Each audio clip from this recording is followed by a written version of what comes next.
অনেক বেশি কথাবার্তা দিয়ে আজকের আলোচনাটা শুরু না করি। আপনারা আনহেল ডি মারিয়ার সর্বশেষ ম্যাচে হ্যাট্রিক পারফরম্যান্সে একটা গোল একটু দেখে নিন। এই যে এই গোলটা যে দেখছেন, এই গোলটা দেখার পরে আপনার এক্স্যাক্টলি কি মনে হচ্ছে? আমার কাছে সবচেয়ে বড় যে জিনিসটা এই মুহূর্তে আনহেল ডি মারিয়াকে কেন্দ্র করে কাজ করে, সেটা হচ্ছে একটা প্রশ্ন। আর ১টা-২টো বছর কি তিনি জাতীয় দলের জার্সিতে কন্টিনিউ করতে পারতেন না? আমি জানি যে ব্যাপারটা একেবারে আবেগতাড়িত একটা ব্যাপার। আনহেল ডি মারিয়া ২০২২ বিশ্বকাপের পরে অবসরে যাওয়ার কথা ছিল। সেটাকে তিনি ২৪ পর্যন্ত টেনে নিয়েছেন। ২৬ পর্যন্ত টেনে নেওয়ার ব্যাপারটা আসলে সেভাবে প্রশ্নেই ছিল না। তবে আনহেল ডি মারিয়া যে পারফরম্যান্সটা বেনফিকার জার্সিতে দেখাচ্ছেন, এই যে ক্লিপগুলো আপনারা দেখছেন, কে বলবে যে আনহেল ডি মারিয়া এই মুহূর্তে জাতীয় দলের বাইরে আছেন? কারণ তিনি নিজেকে আর্জেন্টিনার ভবিষ্যৎ প্ল্যানিংয়ের একটা অংশ হিসেবে দেখতে পারছিলেন না এবং তিনি তার ক্যারিয়ারের একেবারে শেষ প্রান্তে চলে এসেছেন। এই জিনিসটা তিনি খুব ভালোভাবে বুঝতে পারছেন। ১৮ মিনিটের একটা ঝড় এবং সে ঝড়টাতে প্রতিপক্ষকে রীতিমতো লন্ডভন্ড করলেন, একটা দুর্দান্ত হ্যাট্রিক করলেন।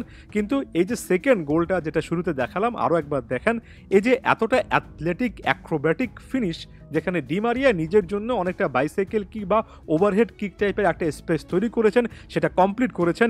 ডি মারিয়ার ওভারঅল শারীরিক গড়ন দেখেন, বর্তমান সময়ে তার ফিটনেস দেখেন, মাঠের মধ্যে তিনি যে পরিমাণ দৌড়াদৌড়ি করছেন, যে পরিমাণ রান মেক করছেন, সেটা দেখেন। কেউ কিন্তু বলবে না যে ৩৬ বছর বয়সী এই ফুটবলারটা নিজে আসলে ফিল করছেন তিনি ক্যারিয়ারের এমন জায়গায় আছেন যেখানে সম্ভবত ইউরোপিয়ান ফুটবলে এটাই তার সর্বশেষ সিজন। সম্ভবত আনহেল ডি মারিয়া তার ক্যারিয়ারের একেবারে লাস্ট একটা সিজন বা সেকেন্ড লাস্ট একটা সিজনের অনেকটাই মাঝ বরাবর আছেন। তৃতীয় গোলটা যদি দেখে আসেন, সেখানে ডি মারিয়ার অসাধারণ একটা ড্রিবলিং ছিল, ডান পায়ের একটা ফিনিশ ছিল, প্রথম গোলটার ক্ষেত্রে বাঁ পায়ের ফিনিশ ছিল।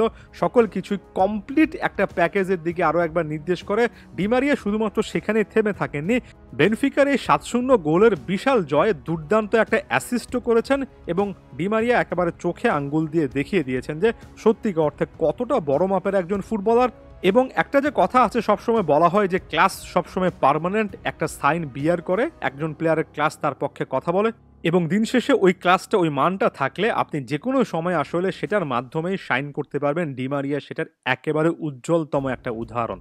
আর্জেন্টিনার সাম্প্রতিক সময়ে আমরা ম্যাচগুলো দেখছি, আমার সঙ্গে নিশ্চয়ই আপনারা শতভাগ একমত হবেন যে রাইট উইংয়ে আর্জেন্টিনার প্রবলেমটা এত বেশি করে স্পষ্ট যে আর্জেন্টিনা যদি এই মুহূর্তে ক্লিয়ারলি কাউকে মিস করে, সেই একটা শব্দের নামই কিন্তু মারিয়া, সেই একটা বাক্যের নামই কিন্তু আনহেল ডি মারিয়াকে আর্জেন্টিনা মিস করছে।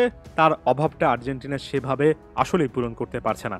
একজন প্লেয়ার যিনি তার ক্যারিয়ারে এত বড় একটা ইম্প্যাক্টের জায়গায় রেখেছেন, আপনি হয়তোবা গোল কিংবা অ্যাসিস্টে সেটা খুঁজে পাবেন না। আপনি হয়তোবা ডি মারিয়ার পুরো ক্যারিয়ার বিশ্লেষণ করলে আর্জেন্টিনার জার্সিতে ক্লাব ফুটবলে তিনি কতগুলো গোল করেছেন সেটার সাথে বাকি প্লেয়ারদের যদি কম্পেয়ার করেন, অনেক প্লেয়ারকে আপনি এগিয়ে থাকতে দেখবেন। তবে ডি মারিয়ার স্পেশালিটি এটাই যে ডি মারিয়া মাঠে থাকলে প্রতিপক্ষের মনের মধ্যে কিংবা নিজের দলের মধ্যে যে ইম্প্যাক্ট, একটা প্রভাব তৈরি করেন, সেটা আনম্যাচেবল। খুব কম ফুটবলারই তার সময়টাতে খেলে এ লেভেলের ইম্প্যাক্টটা মাঠের মধ্যে রেখেছেন এবং এটা প্রায় সময় দেখা যায় বেনফিকার জার্সিতে। তো একের পর এক ম্যাচে এই জিনিসটা দেখছেনি।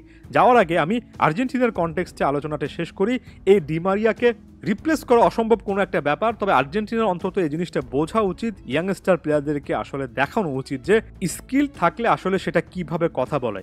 এই বাইসাইকেল কিংবা ওভারহেড কিকটা, এই ড্রিবলিংটা, যেখানে তৃতীয় গোলটা করেছেন, ওই অ্যাসিস্টটা, সকল কিছু থেকে ইয়াংস্টার প্লেয়ারদের শিক্ষণীয় একটা ব্যাপার আছে। আপনি যদি এই জিনিসগুলো রপ্ত করতে পারেন, ৩৬-৩৭ বছর বয়সে এসেও আপনি মাত্র ১৮ মিনিটের পারফরমেন্সে একটা ম্যাচের টেম্পো পুরোপুরি নিজের দলের পক্ষে নিয়ে আসতে পারবেন এবং এটাই একজন ওয়ার্ল্ড ক্লাস ফুটবলারের স্পেশালিটি। এটাই একজন আনহেল ডি মারিয়ার স্পেশাল একটা ডেফিনেশন, যেখানে পুরো অংশ জুড়ে লেখা থাকে এটাই যে ম্যাচ উইনার, আর্জেন্টিনার ফুটবল ইতিহাসে অন্যতম সেরা একজন ম্যাচ উইনার।